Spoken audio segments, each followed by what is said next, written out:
Lord.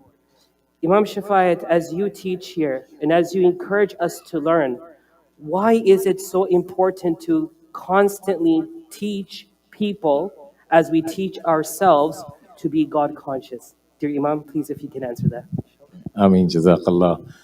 I know we're cut in for time, so I'm not going to get at any details, but one thing I would like to say, and Dr.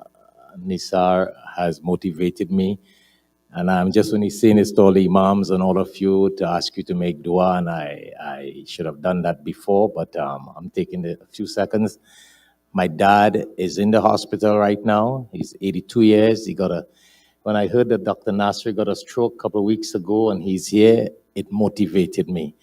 My father got a stroke 2 days ago. He's in ICU. So all I'm asking you all is to make dua.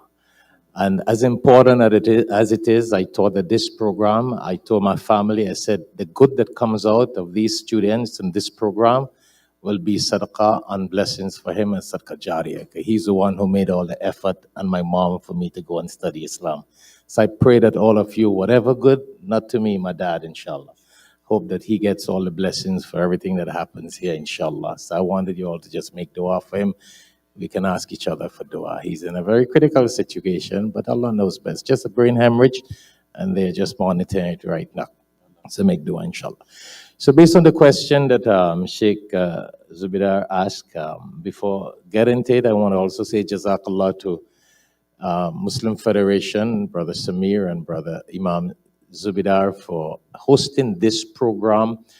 I mean, I say they for collaborating actually to have this panel discussion, because the topic of atheism, you know, many times people criticize a lot of interaction and community work. There is a little fine line on that. In America, there is an organization called FFRF, and it's direct to do with this panel discussion. It's a legal 501c3 registered organization in the United States of America. It stands for F, Freedom from Religion Foundation. Their mission is to kill everything that anybody does in the name of God. Yeah, directly go home and study it when you get time. You Google it. It's a legal organization in America. They're always fighting the government. They want to get off God. They're the ones who fight to get God off the school, God off the dollar, God from the anthem, God from everything. That's the organization. Just as we strive to invite people to God, their mission, and they pay millions of dollars. They have people paid to do that. It's a legal organization because the Constitution of America tells you freedom of religion means that you're free to believe in a God and you're free not to believe in a God. You gotta understand that. That's what this theme we talk about here today, atheism. Freedom to believe and freedom not to believe. That's what is called freedom of religion by the Constitution of America. So you go research that. I'm not talking about that. I just want you to see why I want to say what I'm saying based on the question that the Imam asked me, and I want to keep to the time too, is that we as Muslims, we got a job. They got a job to invite people away from God. Do you know they're all behind all the non-tax, everything that the government in America gives to people of God? They are out to kill that. They strive for that. We as Muslims, we got a job. And this is not just an idea. Allah in the Quran, when Allah subhanahu wa ta'ala says in Surah Ahzab, chapter 33, verse 46, that Allah sent the Prophet sallallahu alaihi wasallam. If you follow the words literally, Allah keeps on saying, وَدَاعِيًا إِلَى اللَّهِ. The Prophet sallallahu alaihi wasallam was sent to invite people to God. So atheism and people who don't believe in God, we as Muslims are commanded in the Quran to invite them to God. You have already listened to the other sheikhs of the evidence and proof of the existence of God. So my point is, you and I must, and then when Brother Samir contacted me about this panel discussion, I said, Subhanallah, We want to be part of inviting people and educated people because the Quran commands that. Our Prophet ﷺ was a da'i ilallah. Allah did not just say da'i ila salah, da'i ila masjid. You see, inviting has different categories. You can invite someone to the masjid, which we're supposed to do, invite them to read Quran, invite them to go to Hajj, invite them to give zakat, invite them to fast. But Allah also tells us that we must invite to Allah people who are atheists and do not believe in God, every one of us. It's so now, brother, Imam Shakil made a good point. You got to be careful how you discuss with an atheist. Then Allah says now in chapter 16, Surah Nahl, verse 125, Udu ila sabili rabbika bil hikmah wal maw'izatil hasana wa jadilhum billati hiya ahsan. That's another point. But listen to the command, invite to God. So all these people who don't believe in God, it's your job and our job to do that.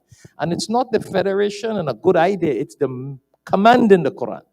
But then Allah does tell us, bil hikmah, with wisdom, beautiful technique, preaching.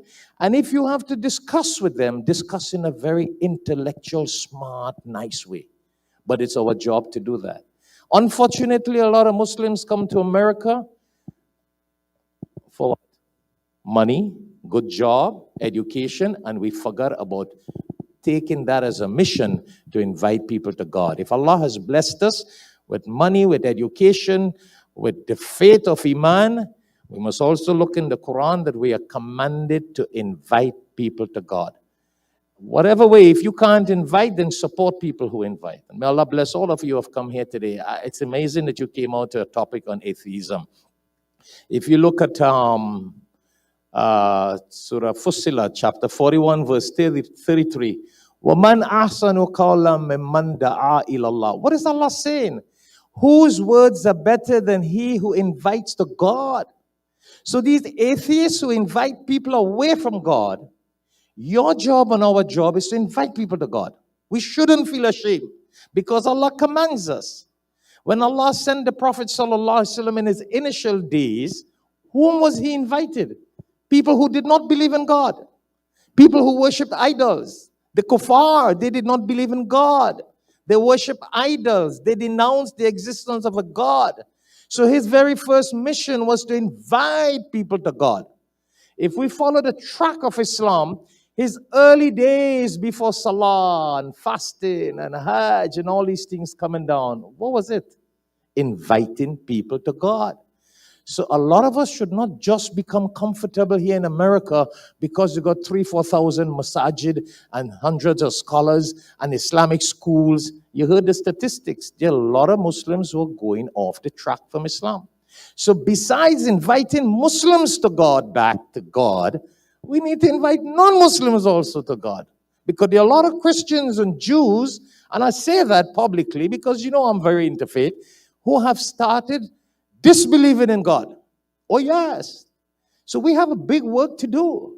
Muslims and everybody out, we got to do it. But remember, before we conclude, you got to understand how to do that. You got to learn how to do that. And whatever little way we can do it, it is Quranic. It is not just our idea here to invite people to God. So we all make that intention. Whatever little way we can invite to God, you're obeying the commands of Allah to do that. And Allah will love us because whose words is better than he? You know, I got to mention Dr. Zakir Naik. He was once asked, why don't you continue your medical profession as Dr. Zakir Naik? He said, because Allah says the best words, وَمَنْ أَحْسَنُ قَوْلًا مِمَّنْ دَعَا إِلَى اللَّهِ. Whose words could be better than he who invites to God? So he gave up the medical profession to invite people to God. I said, this is important. May Allah bless us. Thank you very much. Not a khutbah, so I got to cut short.